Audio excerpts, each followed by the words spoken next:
إلى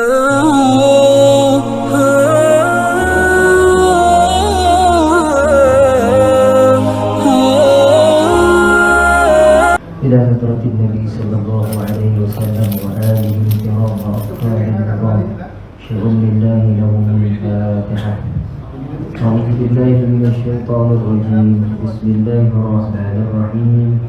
الحمد لله رب العالمين الرحمن الرحيم مالك يوم الدين إياك نعبد وإياك نستعين اهدنا الصراط المستقيم صراط الذين أنعمت عليهم غير المغضوب عليهم ولا الضالين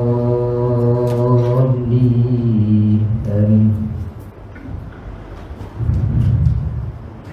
أعوذ بالله من الشيطان الرجيم. بسم الله الرحمن الرحيم. الحمد لله رب العالمين والصلاة والسلام على أشرف الأنبياء والمرسلين وعلى آله وأصحابه أجمعين. اللهم يا عليم علمنا من علمك ما ترضى به عنا ولا تؤاخذنا بما تعلمه منا. يا عليم خلقنا بخلق العلم وحققنا بحقائق العلم. رب اشرح لنا صدورنا ويسر لنا أمورنا واحلل عقدة من ألسنتنا يفقه أقوالنا والحمد لله رب العالمين. أعوذ بالله من الشيطان الرجيم. بسم الله الرحمن الرحيم. السلام عليكم ورحمة الله تعالى وبركاته. الحمد لله والصلاة والسلام على رسول الله وعلى آله وصحبه ومن والاه. أشهد أن لا إله إلا الله وأشهد أن محمدا عبده ورسوله. قال رب اشرح لي صدري ويسر لي أمري واحلل عقدة من لساني يفقهوا قولي. أما بعد. Yang berusaha mengurusi surau beserta dengan ahli jawatan kuasanya, Ashabul Fadilah, tuan-tuan guru, tuan-tuan imam, tuan-tuan haji, puan-puan hajah, tuan-tuan, puan-puan hadirin hadirat yang dirahmati Allah Subhanahu wa taala sekalian.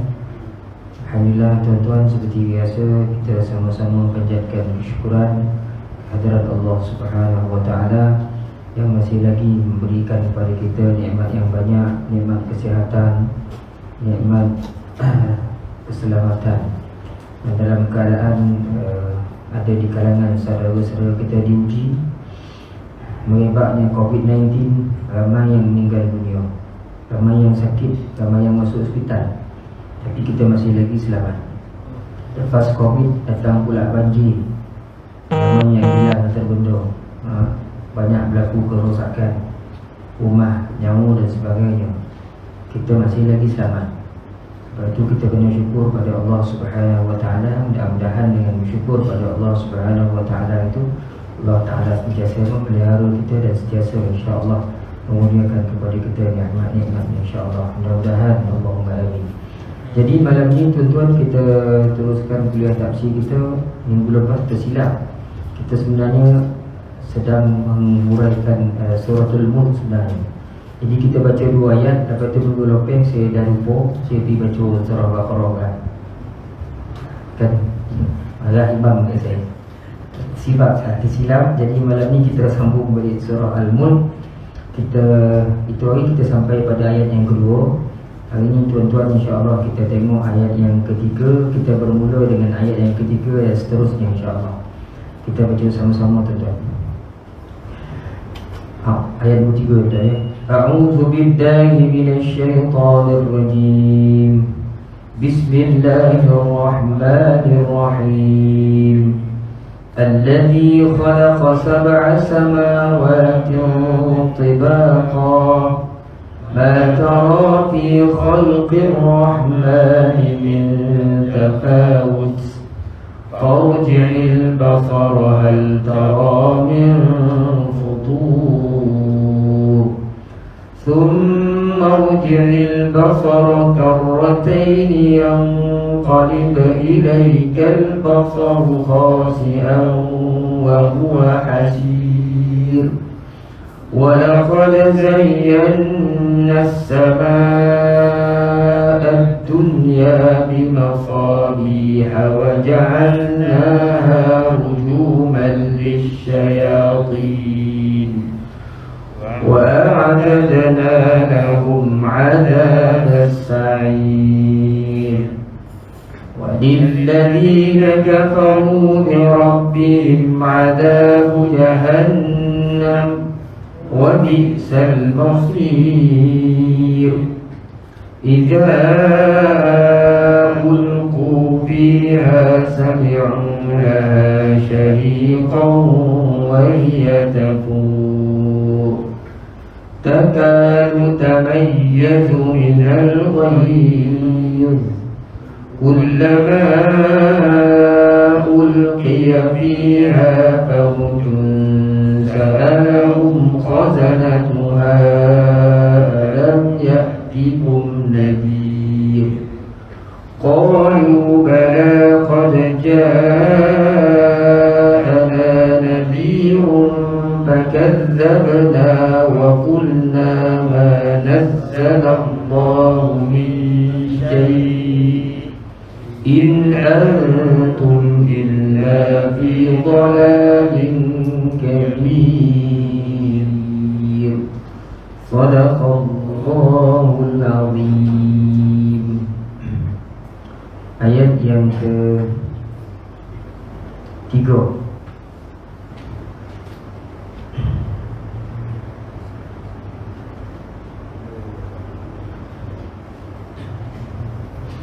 Dan yang menciptakan 7 langit berlapis-lapis. Allazi khalaqa sab'a samawatin tibaqa. Dialah Tuhan yang menciptakan 7 langit berlapis-lapis. Tidak akan kamu lihat sesuatu yang tidak seimbang pada ciptaan Tuhan yang Maha Pengasih. Maka lihatlah sekali lagi. Adakah kamu lihat sesuatu yang cacat? Kemudian ulangi pandanganmu sekali lagi dan sekali lagi. Nescaya pandanganmu akan kembali kepadamu tanpa menemukan cacat. Dan ia yakni pandanganmu dalam keadaan yang letih.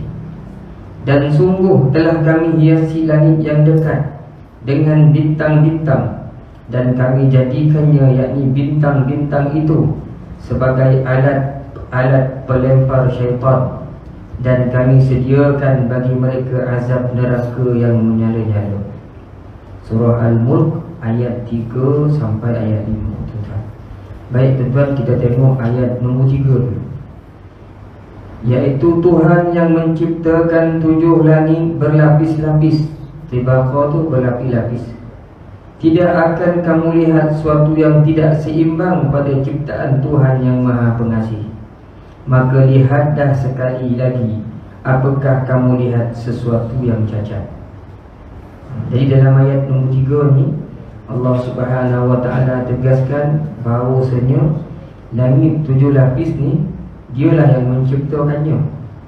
Dan selepas dia beritahu dia yang menciptakannya, dia tanya kita pula, ada tak kamu tengok pada penciptaan aku ni sesuatu yang agak tak seimbang, yang tak betul, yang kalau ditengok tu nampak kejelekannya, tak apa cantik lah ciptaan tu.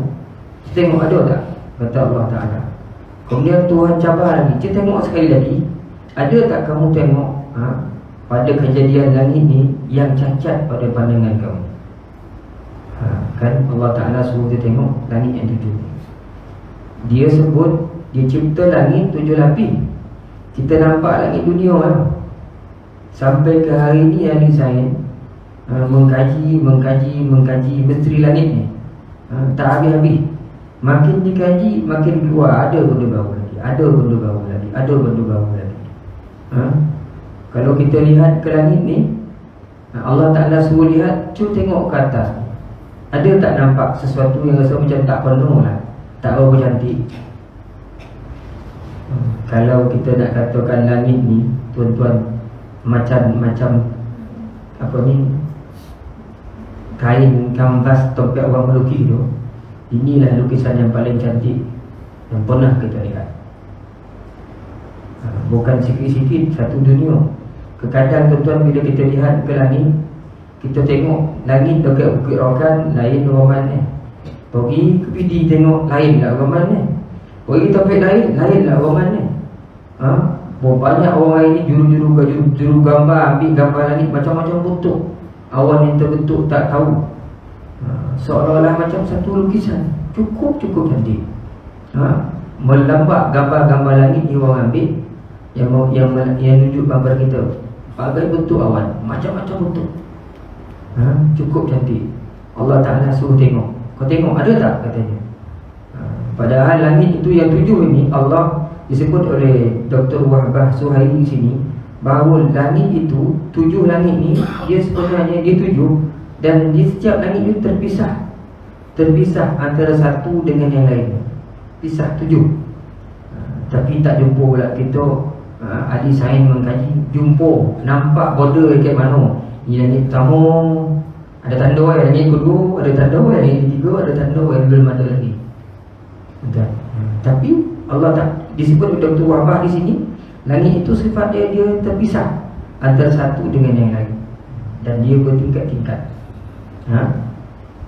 Begitu keadaannya penciptaan langit itu. Ada tak nampak pecah kat sana sini kau? Langit sini okey ya, tapi pergi dekat Jakarta nampak ada rotak sikit, tak pernah jumpa lagi.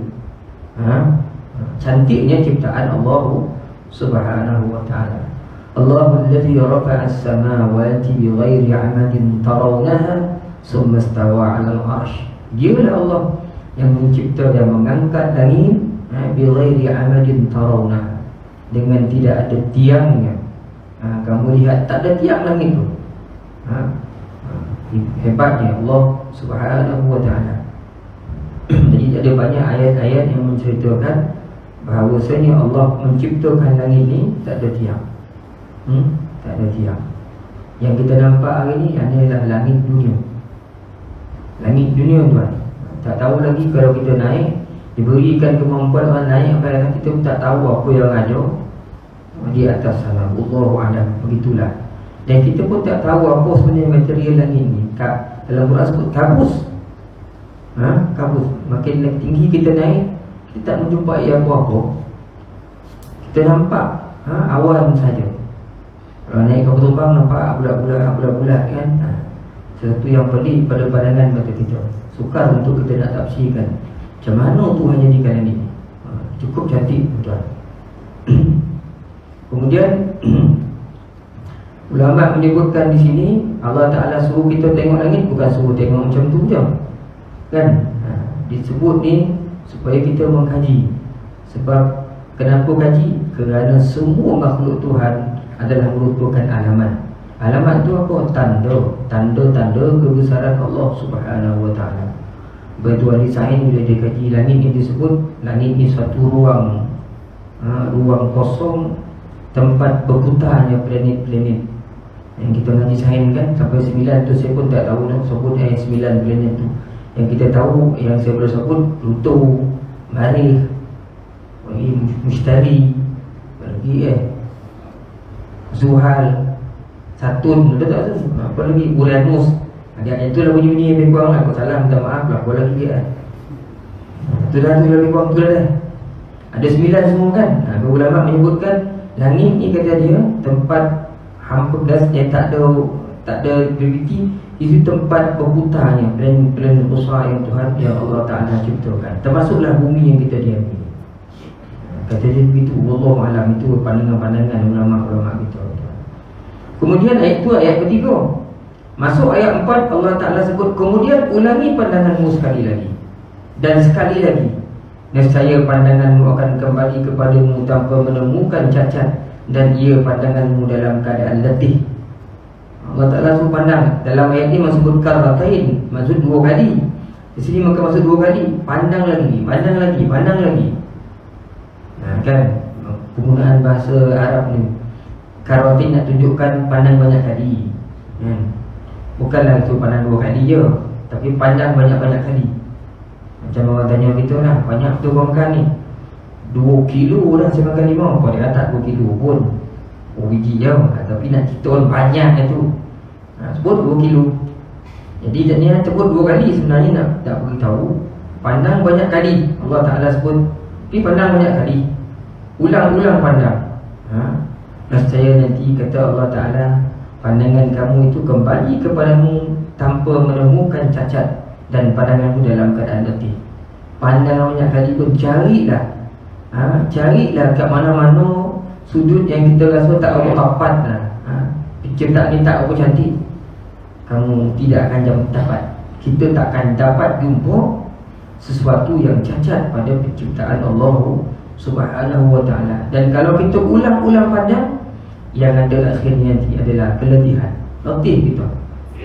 Kita tak akan jumpa sekali sikit pun kecacatan pada ciptaan Allah Subhanahu wa ta'ala. Ini pada langit, pada tempat lain banyak lagi ciptaan-ciptaan lain yang Allah Subhanahu wa ta'ala buat. Allahu Akbar. Cukup cantik, tuan-tuan dan puan. Kemudian kita pindah ke ayat yang kelima. Dan sungguh telah kami hiasi langit. Itu bahasa Arab ya. Dan sungguh telah kami hiasi langit yang dekat dengan bintang-bintang, dan kami jadikan bintang itu sebagai alat-alat pelempar syaitan, dan kami sediakan bagi mereka azab neraka yang menyala-nyala. Di dalam ayat nombor 5 itu tuan, Allah Ta'ala sebut dia hiasi langit ni dengan, langit yang dekat, maksud langit dunia kita, dengan bintang-bintang. Satu dia kata dia hiasi langit dengan bintang, kemudian dengan bintang-bintang itu dijadikan sebagai alat pelempar syaitan. Apa maksud alat pelempar syaitan ni tuan? Dan kami sediakan azab bagi neraka bagi, dan kami sediakan bagi mereka azab neraka yang menyala-nyala. Jadi ayat nombor 5 ni Allah Ta'ala sebut, tegaskan pada kita, dia hiasi langit ini dengan bimasabih. Dalam Quran ada ayat sebut wa laqad zayyana as-samaa'a ad-dunya, langit dunia, bimasabih, dengan lampu-lampu. Kalau mengikut tafsiran di sini, Dr. Wahbah sebut kenapa disebut lampu-lampu ni? Kerana lampu tu bersinar kan. Jadi Allah Ta'ala maksudnya jadikan masabih dengan bintang-bintang. Seperti mana lampu bersinar, asalnya maksud masabih ni lampu, tapi macam mana lampu mengeluarkan cahaya, bintang-bintang juga mengeluarkan cahaya. Jadi digunakan perkataan masabih ni. Allah Ta'ala hiasi langit ni dengan bintang-bintang. Bintang-bintang dengan planet-planet pun disebut bintang juga kan. Dengan bintang-bintang yang ada yang besar, ada yang kecil, dan kita tak tahu berapa jumlah bintang kan. Planet-planet yang ada, bintang-bintang yang ada di langit dunia ni, kita pun tak tahu berapa jumlah. Saya sempat tengok satu buku tuan-tuan, ada satu pandangan ilmuwan Islam yang tidak disebutkan namanya, tetapi disebutkan dalam buku, dalam kitab tu, jumlah bintang katanya dalam galaksi ni lebih kurang katanya dalam jumlah 6 bilion ke 100. 6 bilion dah boleh sampai ke 100 bilion. Yang nampak dengan mata kasar hanya 6,000 je. Mata kita boleh pandang ni 6,000 je yang nampak pada mata kasar. Yang kita nampak ni 1,000 lebih. Ada pendapat juga yang mengatakan bahawa bintang-bintang yang kita nampak yang kecil-kecil tu, sebenarnya bintang tu dah musnah. Bintang tu dah hancur dah musnah dah bintang tu. Tapi dalam musnah, kita lambat nampak cahayanya itu kerana jauhnya posisi kedudukan bintang tu daripada kita. Dia dah lama musnah lah, kata ahli sains.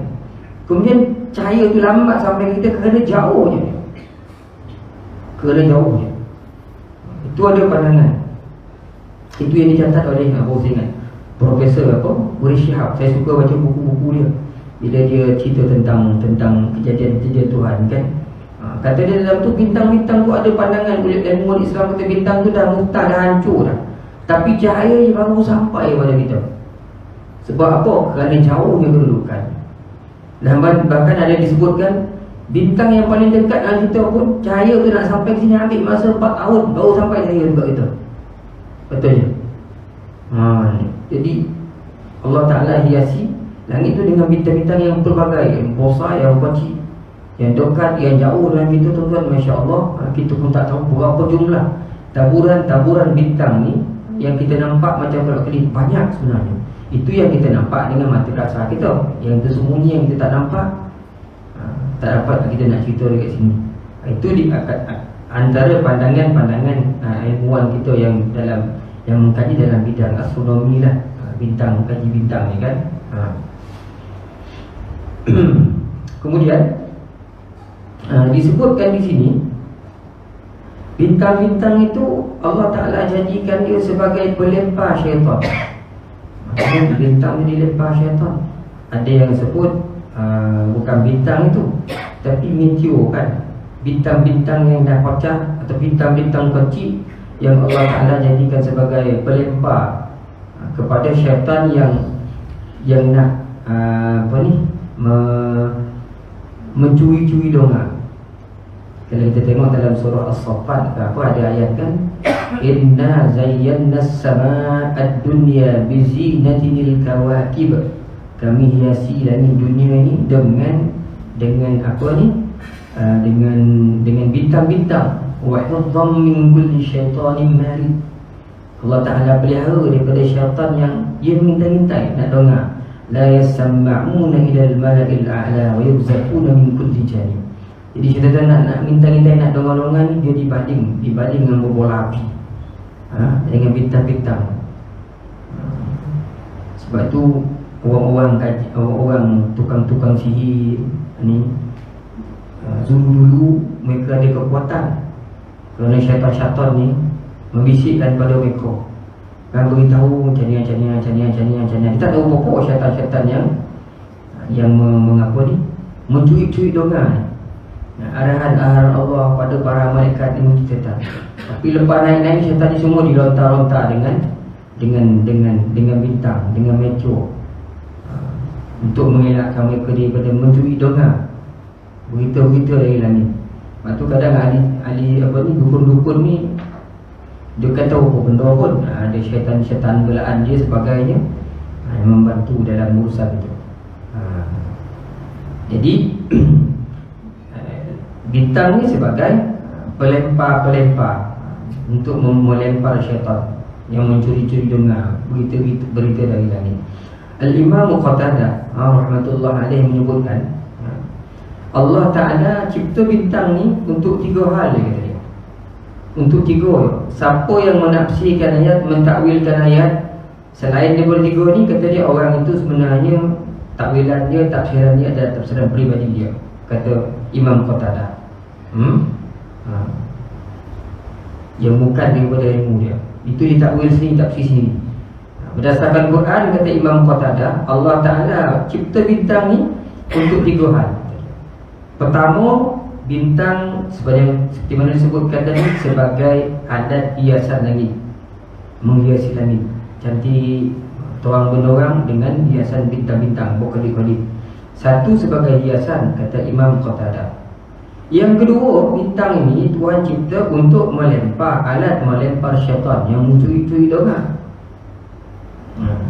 Dan yang ketiga, sebagai tanda, sebagai alamat penunjuk arah bagi orang-orang di darat, orang yang musafir. Bintang-bintang ni kadang jadi penunjuk arah, kan, arah mana bintang ni sebagai penunjuk dia. Wa bin najmi hum yahtadun wa alamat wa bin najmi hum yahtadun, dan sebagai tanda dengan bintang-bintang mereka mendapat petunjuk. Layar dulu kan menggunakan bintang. Jadi tiga Allah Ta'ala ciptakan bintang ni dengan 3 sebab ni, 3 hal ni. Sebagai hiasan, kemudian sebagai alat pelempar, kemudian untuk menjadi petunjuk kepada orang yang berlayar dulu.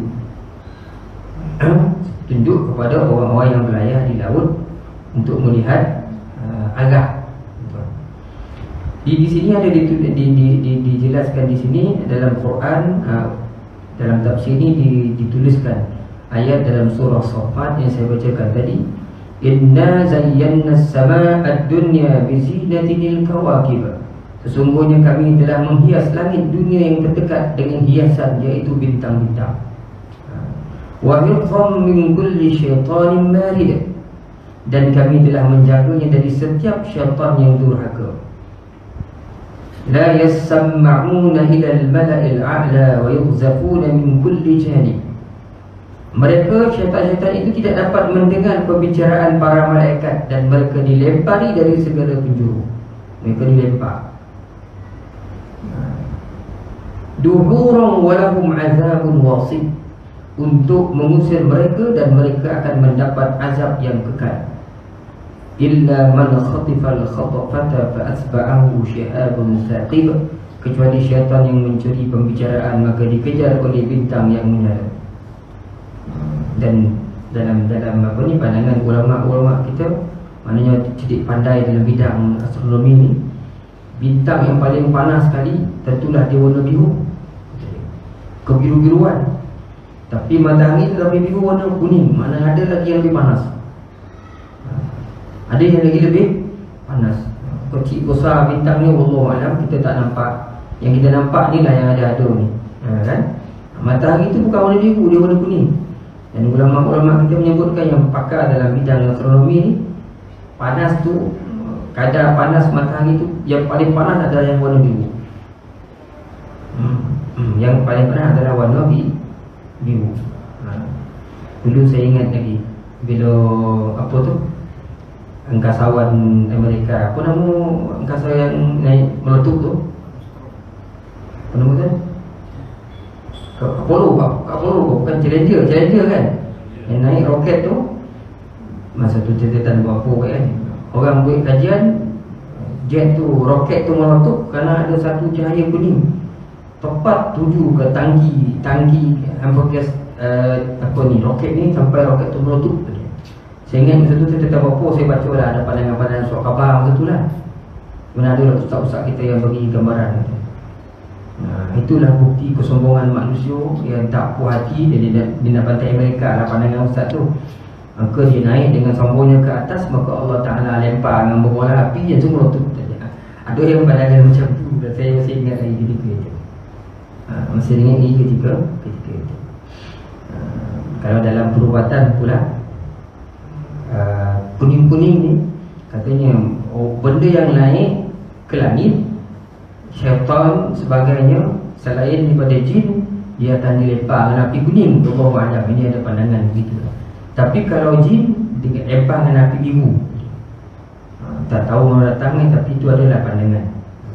Sebab tu dia dalam perubatan pun, dia orang yang pakar-pakar perubatan ni, dia akan melihat perlambangan. Bila tengok orang kalau warna kuning ni gangguan syaitan. Kalau ada cahaya warna biru, itu gangguan jin. Itu gangguan jin. Jadi syaitan-syaitan ni dilempar dengan api berwarna kuning. Allahu a'lam. Bagi yang nak mencuri-curi doa, mereka ni dilempar, dihalau oleh Allah Subhanahu Wa Taala dengan meteor, dengan bintang-bintang ini, supaya mereka tak boleh dengar lagi arahan-arahan ataupun berita-berita daripada langit yang mereka boleh gunakan. Allahu a'lam betul. Itu ayat yang kelima daripada suratul Mulk. Kita tengok ayat yang ke-6 pula. Walilladzina kafaru bi rabbihim adzabu jahannam wa bi'sal masir. Dan orang-orang yang ingkar kepada Tuhannya akan mendapat azab jahannam. Dalam ayat yang ke-6 ni, Allah Ta'ala sebut di sini orang-orang yang ingkar kepada arahan Tuhan, maka dia akan diazab oleh Allah Subhanahu Wa Ta'ala dengan azab jahannam. Dan api neraka jahannam ni dah seburuk-buruk tempat kembali. Seburuk-buruk tempat kembali.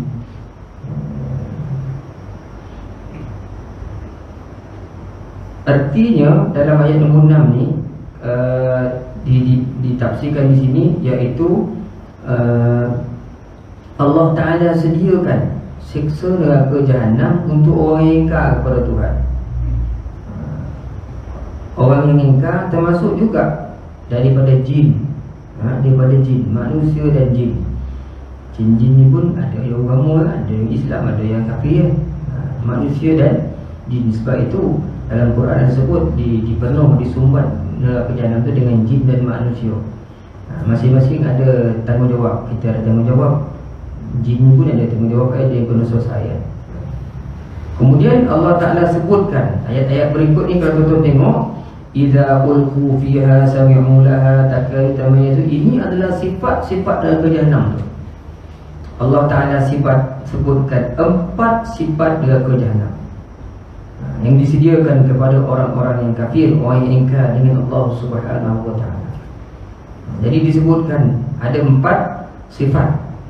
Antaranya pada ayat yang ke-7 itu, idza ulqu fiha sami'u laha shahiqan wa hiya tafur.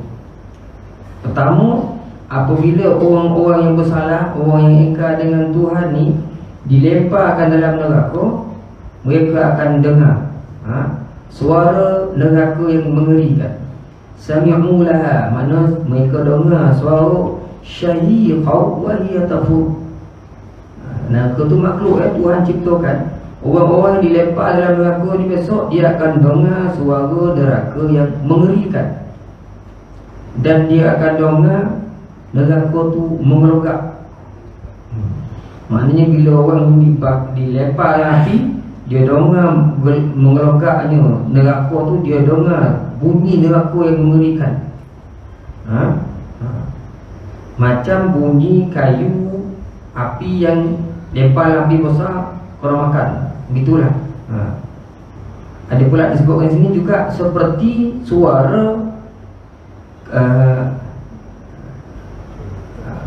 ini suara keldai pada saat-saat mula bernafas, atau seperti orang yang sangat marah, suara neraka mendengus. Kalau sebut suara keldai ni suara haiwan paling buruk sekali. Bukan saya sebut, Allah Ta'ala sebut kan, inna ankaral aswati la sautul hamir. Seburuk-buruk suara adalah suara keldai. Ada ompek besi bunyi, saya tak tahu dia nak nginggur tu. Bola lain bunyi satu botol dia ada ompek besi. Kadang-kadang dia tertipu, keldai apa keldai. Ada 3 ompek besi. Saya tengok masa dia selalu tipu, bunyi apa tu, keldai. Kejap bunyi kau lain, kejap bunyi kau lain. Allah Ta'ala sebut inna ankaral aswati la sautul hamir. Seburuk-buruk suara keldai. Dalam ni Dr. Abah sebut bunyi neraka tu besok macam bunyi katanya suara keldai pada saat-saat mula bernafas, mula dia menarik nafas katanya. Atau bunyi orang yang mendengus yang marah ketika marah. Itu sifat yang pertama neraka. Bila orang masuk dia akan dengar mendidihnya neraka tu, macam piuk. Ada air mendidih macam tu lah kan. Kemudian diceritakan juga di sini, idza ulqu fiha sami'u laha shahiq wa hiya tafur.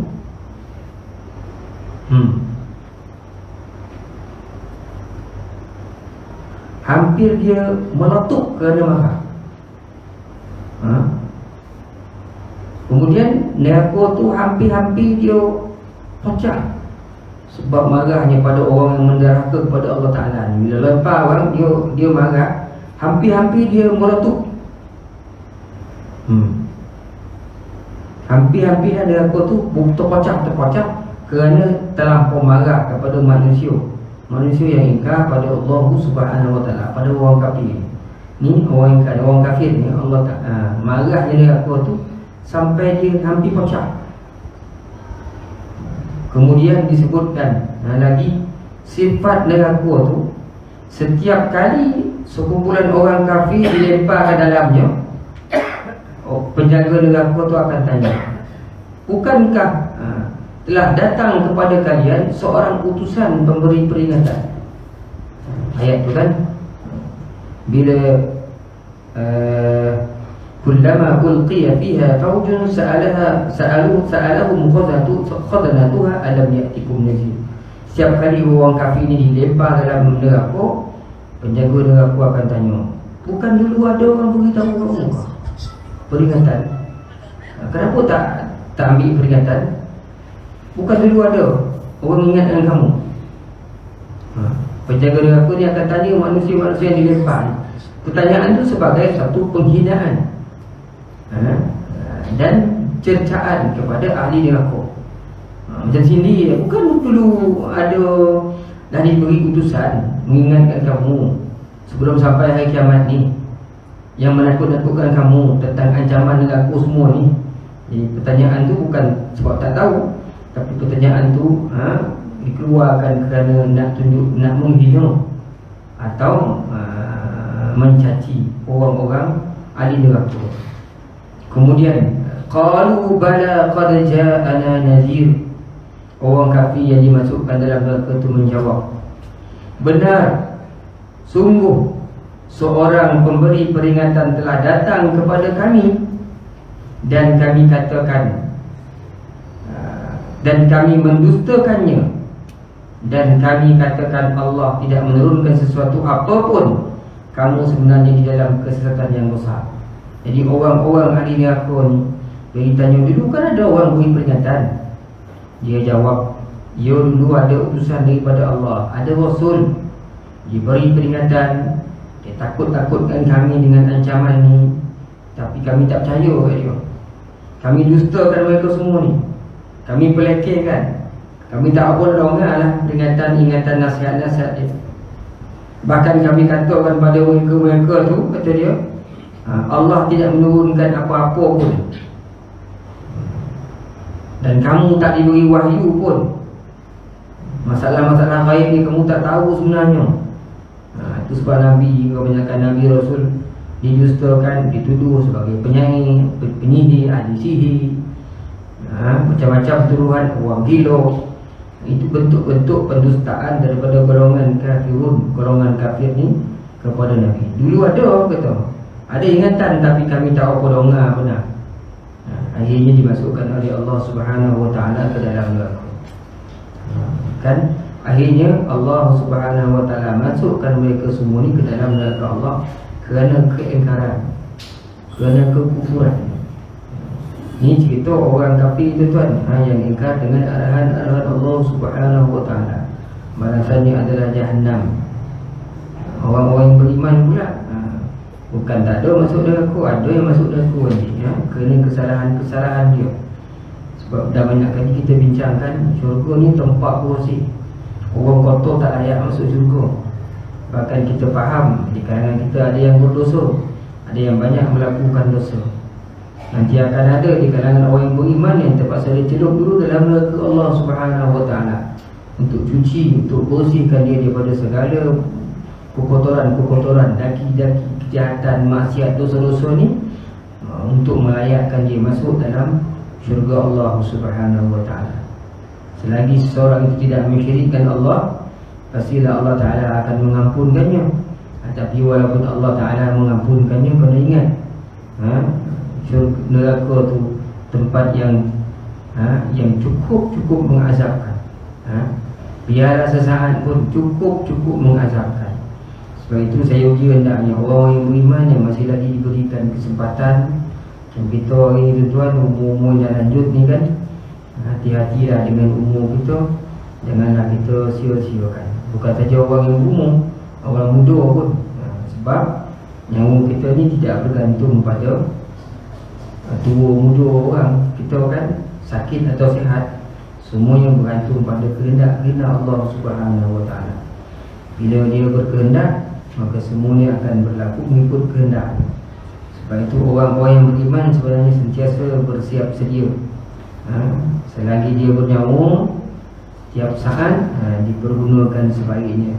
Mudah-mudahan dengan niat yang baik, dengan kesungguhan kita memperbaiki diri, memperbaiki hubungan kita dengan Allah Subhanahu Wa Taala, insya-Allah di sana ada bantuan dan pertolongan daripada Allah Subhanahu Wa Taala untuk kita semua.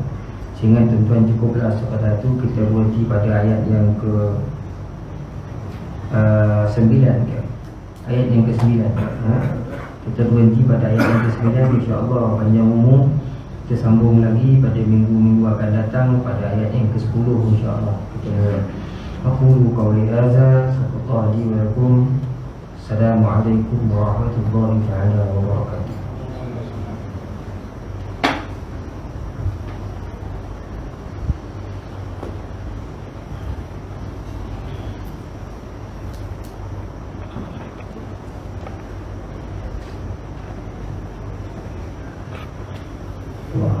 Kita berhenti di sini kita insyaAllah. Bismillahirrahmanirrahim.